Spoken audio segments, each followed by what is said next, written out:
Big news in the telecom space this morning that we have to talk about, and that relates to Vodafone Idea. This is something that was being anticipated for some time, some relief on the dues that they have to pay. It's quite the push forward in terms of the payment schedule, but what exactly are the implications of that, and are there still questions that need to be answered? Somit Sarkar joining you to tell you all about that. Somit, what are you picking up?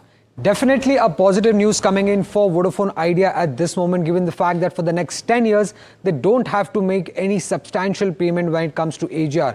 What the company is saying here is that they have received the communication from the Department of Telecommunication, and what the communication says is clearly that they have to pay, the AGR dues for FY 06 and FY 7 has been, and FY 18 and 19 has been frozen. But when it comes to the payment terms, that is the most important part. They have to pay a maximum of 124 crore annually over the next 6 years, and post that they have to pay only 100 crore for the next 4 years, which means that over the next 10 years they have to make a payment of just 1144 crore rupees, which is largely a token amount that they have to pay, and the major payment starts after 10 years only, equally for the next 6 years, which means that after 10 years they have to make an annual payment of close to 12,890 odd crore rupees.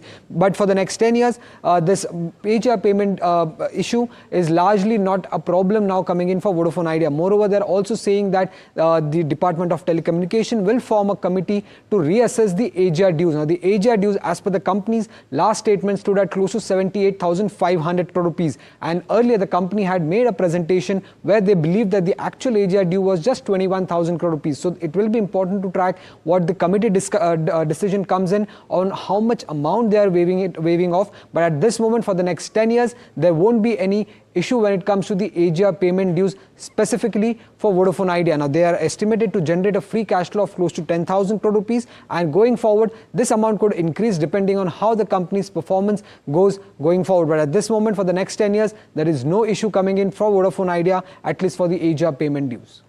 Okay, thank you, Somit, for that. In fact, we have Piyush Pandey and Sanjay Ashar also joining it, but very quickly, let me take this question with Parag Bhai as well. Parag Bhai, I know you have been talking about Vodafone, your view, what it is, but with the announcement that has come in so far, what is it? I have always believed that government intent has to be seen. There are various flip-flops in between, but I think the intent is clearly to help this company to make this, keep this ongoing, surviving, and in fact thriving unit. So I think this has come right in favor of that. Favor of Vodafone. I don't think I want to take a technical question with Kush on Vodafone, but let's get in. Piyush Pandey, telecom analyst at Centrum Broking, and Sanjay Ashar as well. Piyush, welcome to the show. My question to you is, the AGR relief that has now come in, it's mainly a relief in terms of the payment terms, etc. How are you looking at this entire announcement so far? Yeah, so it's a significant relief in terms of, I would say, cash flows for the next 10 years.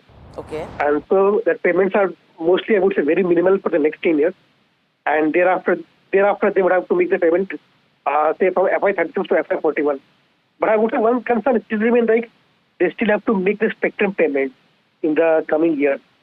And their current cash flow, annual operating cash flow is roughly 10,000 crores. So in that case, I would say they would still need to do a fundraise to manage their spectrum payouts in the coming years. And plus, they have to ramp up their 4G and 5G capex. So broadly, big relief on the cash flow front, but they still need to do a big fundraise to ramp up their capex, and that's it. Yeah.